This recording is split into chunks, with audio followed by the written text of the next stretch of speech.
I want to encourage you in your giving and take you over to Mark chapter 11, and we're going to begin with verse 12. It says this, "And on the next day, when they had come out from Beit Anyah, he," speaking of Yeshua, "was hungry." So Yeshua was hungry. He had a need. He had a desire. He had an expectation. And seeing at a distance a fig tree having leaves, he went to see whether he would find any fruit on it. So Yeshua is searching for a tree that might have fruit on it. He sees a tree in the distance. He sees it has leaves on it. So he goes over to the tree and he's going to inspect the tree for fruit. Now Yeshua is the shaliach of the Father. He's the representative of the Father on the earth. And so a story like this tells us a lot about the nature and character and expectation, really, of the Father. The Father expects his children to have fruit in their lives, to be bearing fruit regularly. So Yeshua is searching. He sees a tree that has leaves on it, but he's wondering if that tree has fruit. He goes on to say, "And when he came to it, he found none but leaves, for it was not the season for figs." So he searched that tree looking for fruit and found nothing but leaves. And that reminds me of Adam and Hava in the garden and how they tried to cover their sin with leaves. There are many who are not bearing fruit, yet they have leaves. What do I mean by that? Well, they know the religious lingo. They know the religious way of doing things. They want people to think that they are effective. They want people to think that they're doing the work. But really, they're covering their fruitlessness with their religious leaves. And so Yeshua is inspecting for fruit, and he expects those who would follow him to be bearing fruit. And some would say, but it wasn't the season for figs. But Yeshua said, and I'm paraphrasing, you say there's 4 months and then the harvest. But I say, look at the fields, for they are already white unto harvest. So there is no season for fruitfulness in the rain. Our Father expects us to be fruitful year round. Notice what Yeshua did. And Yeshua responding said to it, "Let no one eat from you ever again." And his taught ones heard it, and we know the rest of the story. The next day, they noticed that the fig tree that Yeshua had cursed had died, had withered from the roots and died. And so the point is that the Father expects his children to bear fruit. We are to be working. We are to be producing. The Father has an expectation. He has a need, so to speak, a desire. He wants us to bear fruit. And if we continue in a lifestyle of fruitlessness, then we run the risk of being cursed in the judgment. And so I want to encourage all of us. This is a very mature message. We need to be serious about bearing fruit. We can either go and do the work, or we can send a ministry that is doing the work. But we all need to be connected to fruitfulness. We need to be either doing the ministry or providing for the ministry, making it possible for the ministry to go forth through our financial support. But we don't want to be fruitless, and we certainly don't want to cover our fruitlessness with our religious leaves. We need to be mature, and we need to be connected to the ministry, to the work. Every person whose life is changed, every person who is empowered by this ministry through the Word, every person who receives the circumcision of Messiah, who receives the I want to obey heart and the power to be obedient, every person who's impacted through this ministry is fruit. And if you're helping this ministry go forth, then that fruit is on your tree of righteousness. And when Yeshua comes inspecting your life, then you won't be found as a tree with only leaves, but you will be found as a tree that has much fruit. So keep these things in mind, and Yah bless you in your giving.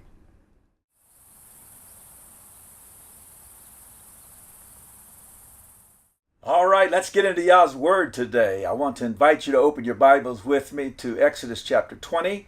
And we're going to begin with verse 8 in just a moment. We're going to lay a foundation for our study today. Most of the verses we're going to read will be out of Romans chapter 14.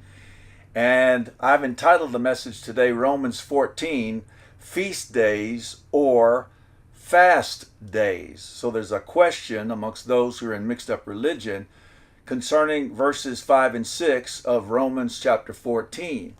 And we read about a day that some are keeping, a day that others are not keeping. But Shaul says, just be confident in your own mind that you're doing the right thing. And mixed up religion likes to say that's talking about the Sabbath, that you can keep it if you want to. If you don't want to keep it, that's fine as well.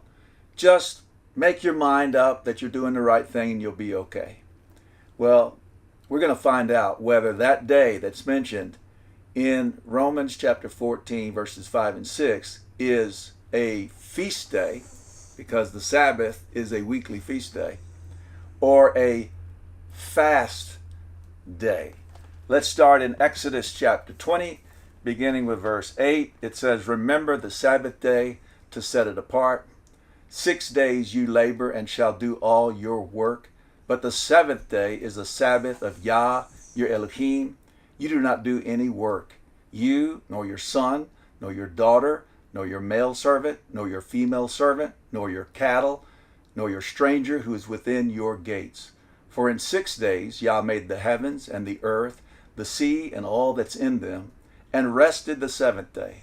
Therefore Yah blessed the Sabbath day and set it apart. And so this is the fourth commandment of the 10 commandments. The 10 commandments are the covenant commandments of the original covenant that Yah cut with the children of Israel on Mount Sinai. They are also the covenant commandments of the new covenant. So if you want to keep covenant with your Creator, you must obey the 10 words, including the fourth commandment that tells you to remember the Sabbath day and set it apart. So you don't have the option. There's no wiggle room in these commandments that says, oh yeah, you can keep it if you want. If you don't want to keep it, that's okay as well. Do you give that kind of latitude to any of the other commandments? Do you say, oh, the murder commandment, you can keep it if you want. If you don't want to keep it, that's okay. Some people say, well, Jesus is my Sabbath. So you're saying that Jesus is your Sabbath, so he kept it so you don't have to? Does that work for any of the other commandments? Is he your adultery commandment? Did he keep it so you don't have to? Is he your do not steal commandment? Did he keep it so you don't have to? None of that logic works.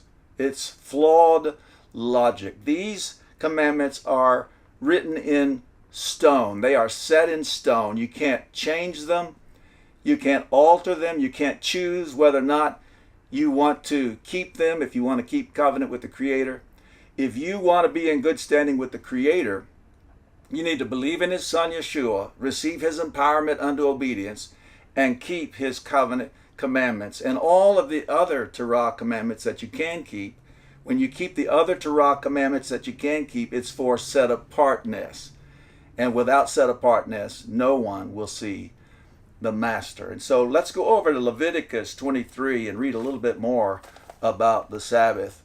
We'll start with verse 1. It says, and Yah spoke to Moshe, saying, speak to the children of Israel and say to them, the appointed times of Yah. So these are not Jewish appointed times. These are not religious appointed times. These are the appointed times of Yah. It says, which you are to proclaim as set apart gatherings. My appointed times are these. Now, the very first appointed time that is mentioned is the seventh day Sabbath. It says 6 days work is done, but the seventh day is a Sabbath of rest, a set apart gathering. You do not work. It is a Sabbath to Yah in all your dwellings.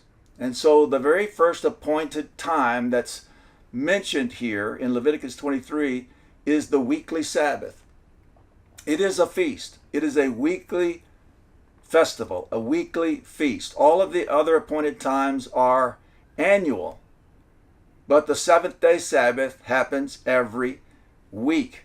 And again, there's no latitude given here. There's no wiggle room. There's no room to change it, alter it, or choose whether or not you're going to keep it. If you want to keep covenant with Yah, you are going to keep it. It's the seventh day of the 7-day week. You work on 6 days and you rest on the seventh day Sabbath. The way the Jews render the days of the week goes like this. The first day is the first day.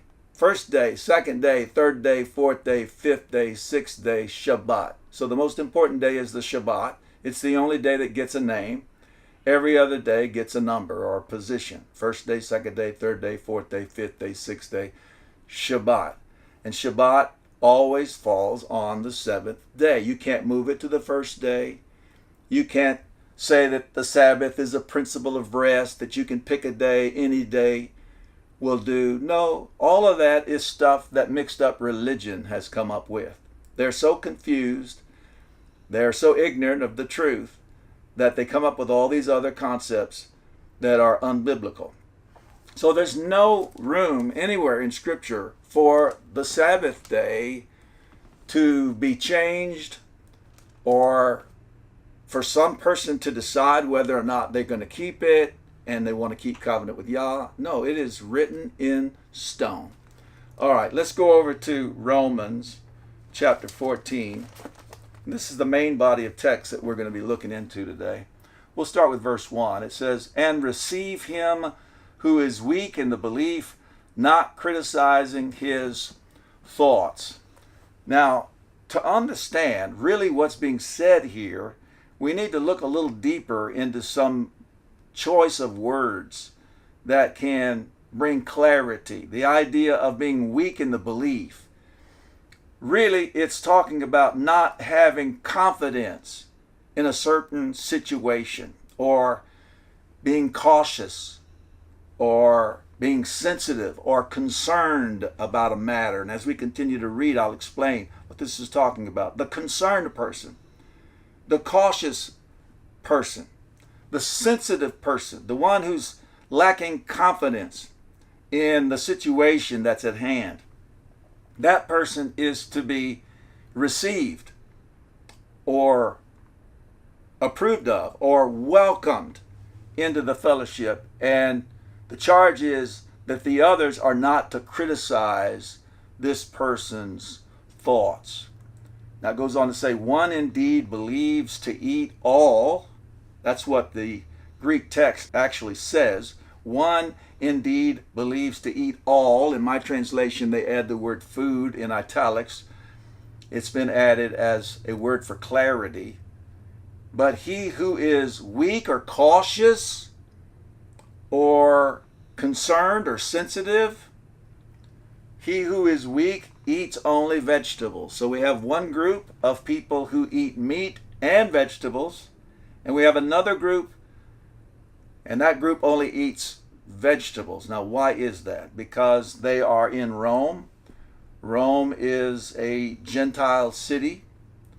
They were former Gentiles raised in a certain context, going to meat markets.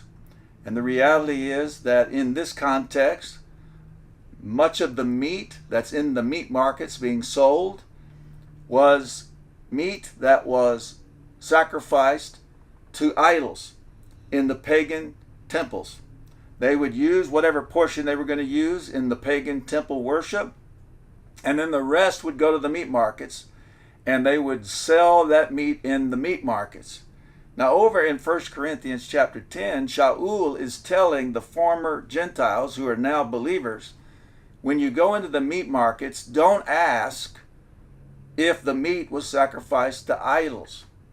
Just don't ask. Now, you have to remember, these people had been buying meat in the meat markets for their entire lives. Now that they believe in Yeshua, the question is, what do we do? Do we ask if they are selling meat that's been offered to idols? And Shaul says, no, don't ask. Now, if the store attendant or the clerk or the butcher who's there says, oh, by the way, this meat was offered to idols, then don't eat it. Refuse to eat it. But otherwise, just don't ask. Take it home. Make sure the blood is out of it. I'm just going by the Torah concepts. Pray over it, bless it, give thanks for it, and eat it. That's what Shaul is saying. He's wanting to keep the main thing, to keep all of the focus moving forward. You have all of these Gentile people who are coming into belief in Yeshua, and the culture that surrounds them is foreign to everything that's in Torah. Not everything that is in Torah can be directly and quickly applied to these former Gentiles. So Shaul is saying, for conscience sake, not yours, but the one who may be in the store and may say something to you, if he says that it's been offered to idols, then don't eat it. Don't eat it. And so you have some people who are buying meat in the meat markets. They're eating meat and vegetables. And then you have others who are sensitive to that whole situation. And they think, well, if that meat, by the way, we're only talking about clean meat here. We're not talking about unclean meat.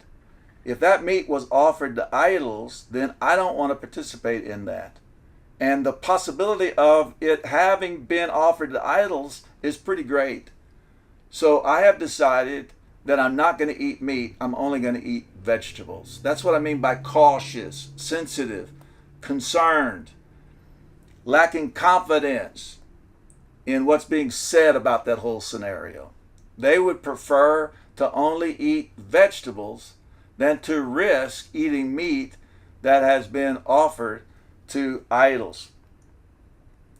It says, one indeed believes to eat all food, both meat and vegetables, but he who is weak or concerned eats only vegetables. He that eats meat, let him not despise him who does not eat meat. And he who does not eat, let him not judge him who eats, for Elohim received him.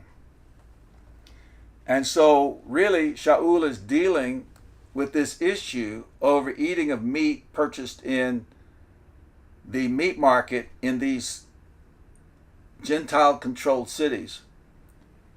You have the ones who are buying it and eating it, who are despising those who don't, and you have those who refuse to eat the meat because they believe that it was offered to idols, and they're judging those who do.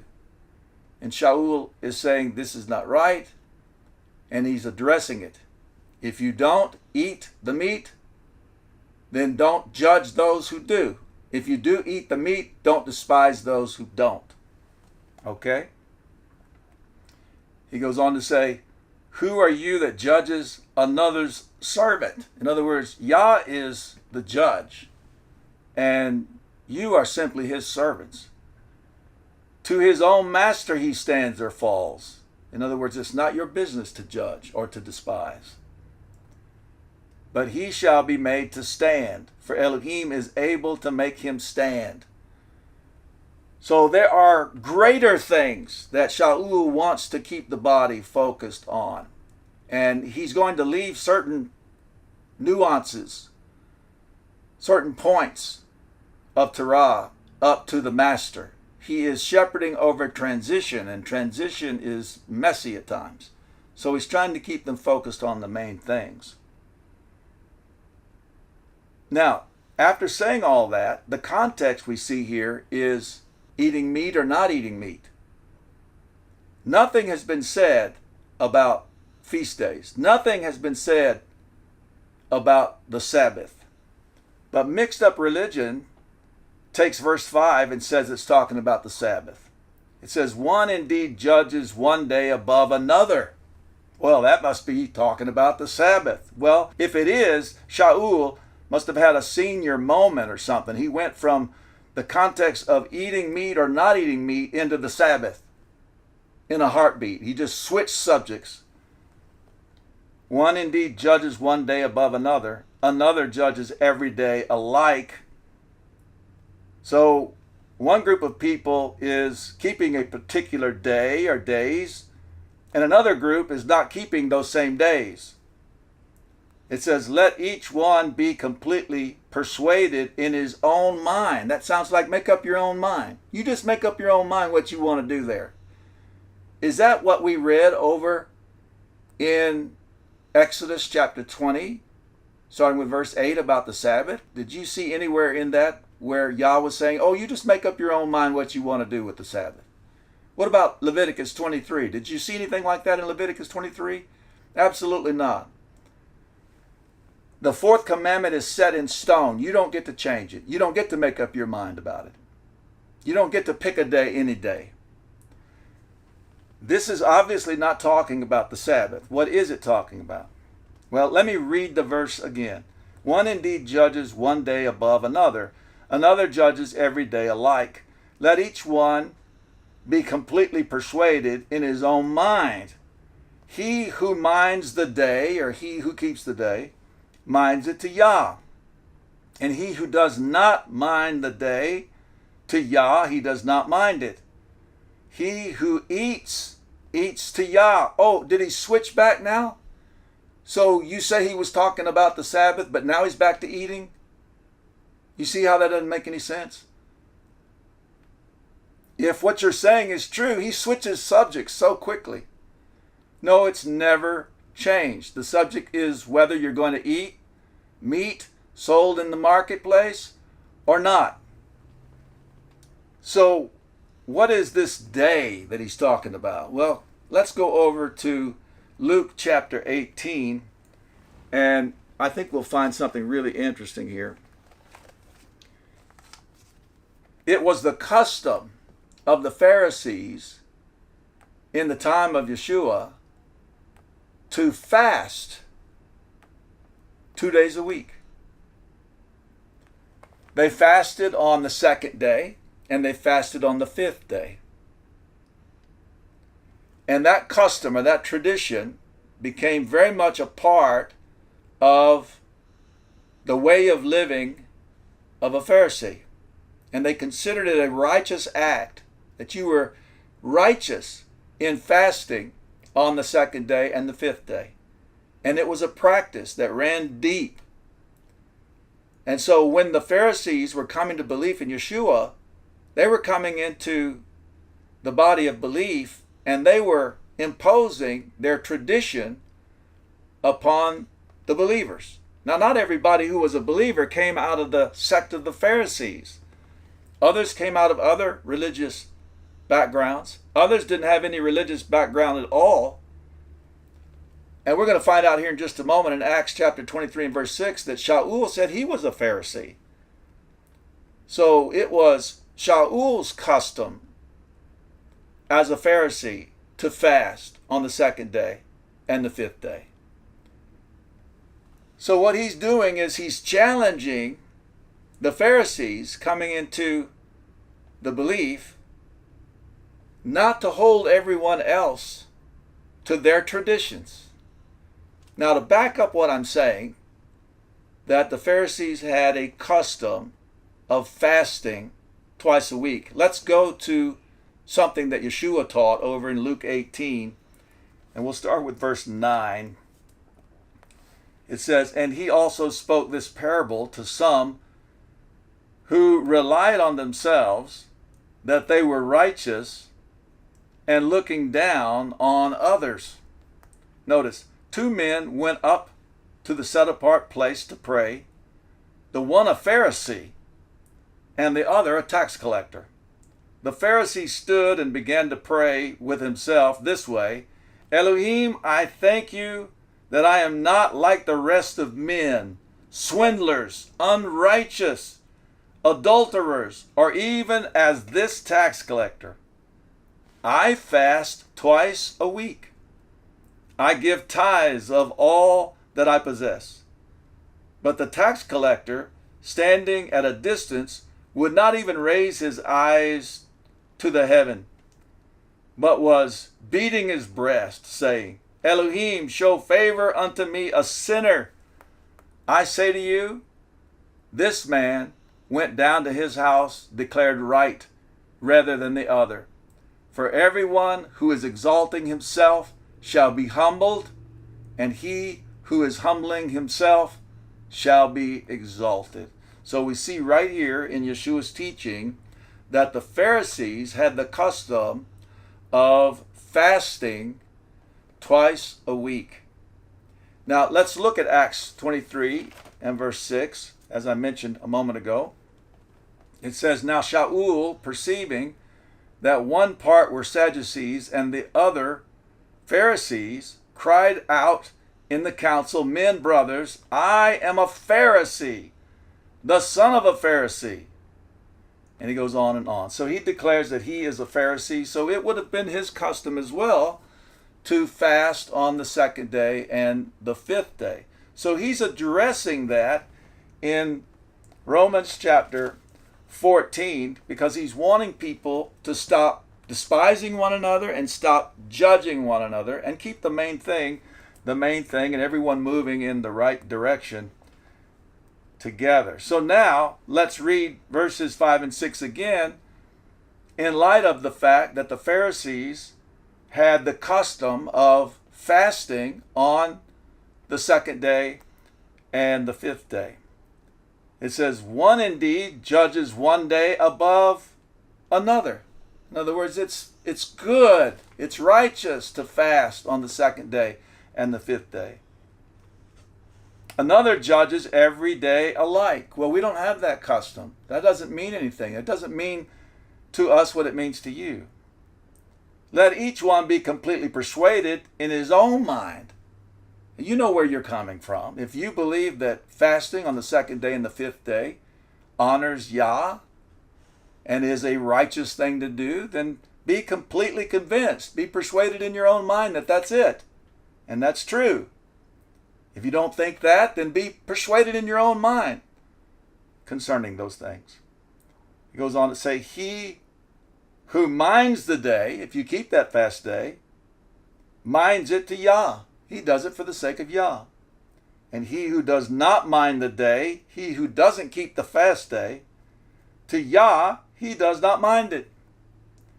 He who eats, eats to Yah. If you eat the meat that's sold in the meat market, you're eating to Yah. For he gives Elohim thanks. And he who does not eat, if you only eat vegetables, to Yah, he does not eat, and gives Elohim thanks. For not one of us lives to himself, and not one dies to himself. Yah is the master of all. For both if we live unto the master. And if we die unto the master. Therefore, whether we live or die, we are the masters. He's in charge of these matters. For unto this Messiah died and rose and lived again, to rule over both the dead and the living. So Yah has appointed Messiah to be the ruler, the judge of the living and the dead. But why do you judge your brother? Or why do you despise your brother? See, he was telling those who were eating vegetables only, why do you judge your brother? Why do you condemn him for eating the meat that's sold in the marketplace? And you who are eating the meat, why do you despise or look down upon those who are not? But why do you judge your brother? Or why do you despise your brother? For we shall all stand before the judgment seat of Messiah. He's going to be the judge. He's been appointed by Yah to judge the living and the dead. For it has been written, As I live, says Yah, every knee shall bow to me, and every tongue shall confess to Elohim. That's Isaiah 45:23. And Yeshua is the Mashiach, the anointed one. He's also the Shaliach. He's the one who represents the Father. And so Shaul actually uses this passage and applies it to Yeshua in Philippians chapter 2, because Yeshua is actually carrying it out, fulfilling it in the name of the Father. Each one of us, therefore, shall give an account of himself to Elohim. So we will all be judged. We give an account to Elohim, and Yeshua is our judge. Yeshua is not Elohim. Yeshua is the son of Elohim. Therefore, let us not judge one another any longer. Again, Shaul is dealing with this issue. But rather judge this, not to put an obstacle or a stumbling block in our brother's way. Now that's an important point that he's making. Don't allow what you're doing, you're eating or not eating, to cause your brother to stumble. Don't do it in such a way with that idea that I'm going to do it no matter what in front of my brother, even if it causes my brother to stumble. He says, I know and am persuaded in the Master Yeshua that none at all is common of itself. But to him who regards whatever to be common, to him it is common. So it was a Jewish concept that something that is typically clean, a clean animal, when it comes into direct contact with an unclean animal, can become common. And Shaul is saying here that in the Master Yeshua, this concept of common, where something clean can become unclean, that's an illegitimate concept. So he's saying, I know and am persuaded in the Master Yeshua that none at all is common of itself. So clean is clean. But to him who regards whatever to be common, to him it is common. And if your brother is grieved because of your food, if you're eating in front of him in a way to show him what you're going to do and the liberty that you have, notice, and if your brother is grieved because of your food, you are no longer walking in love. Do not by your food ruin the one for whom Messiah died. So the law of love is the ultimate law. Do not then allow your good to be spoken of as evil. Don't put yourself out there to be judged. For the reign of Elohim is not eating and drinking. This is where Shaul is saying, let's keep the main thing the main thing. Can we focus on the main thing? Again, transition is messy. There's going to be certain nuances of the Torah, certain points of the Torah that we're going to have to work through. When people are coming out of paganism, they're coming out of a Gentile context. And so Shaul's having to take these things one step at a time. He says, for the reign of Elohim is not eating and drinking, but righteousness and peace and joy in the set-apart spirit. So you obey those 10 commandments. When you do, you're keeping covenant with Yah. And then all the other Torah commandments that we can still obey in the context of where we are, we'll take each one step at a time. It says the reign is righteousness, peace, and joy in the set-apart spirit. For he who is serving Messiah in these matters, righteousness, peace, and joy in the set-apart spirit, is well-pleasing to Elohim and approved by men. So then, let us pursue the matters of peace and the matters for building up one another. That's the focus. Do not destroy the work of Elohim for the sake of food. All indeed are clean. Clean is clean. But evil to that man who eats so as to cause stumbling. So if you're eating something that's clean, it's clean. But if you eat something and you know that it's going to cause your brother to stumble because you do it defiantly in front of him, then it's evil. You have sinned. It is good not to eat meat or drink wine, nor to do whatever by which your brother stumbles. Do you have belief? Have it to yourself before Elohim. Don't act defiantly in front of your brother that you know will stumble over what you're doing. Blessed is he who does not condemn himself in what he approves. But he who doubts, if he eats, is condemned, because it is not of belief, and all that is not of belief is sin. There's so much in this chapter. The main emphasis of today's study is verses 5 and 6, where mixed up religion wants to take what's said here about these particular days and make it into the Sabbath day. We have discovered in our teaching today that the Pharisees had a custom, a tradition of fasting 2 days a week, the second day and the fifth day, and that's exactly what Shaul, a Pharisee himself, was talking about, because he was telling the Pharisees, in essence, those who were keeping those days, you cannot impose your traditions, your customs on everyone who comes into the belief, because not everyone was raised that way.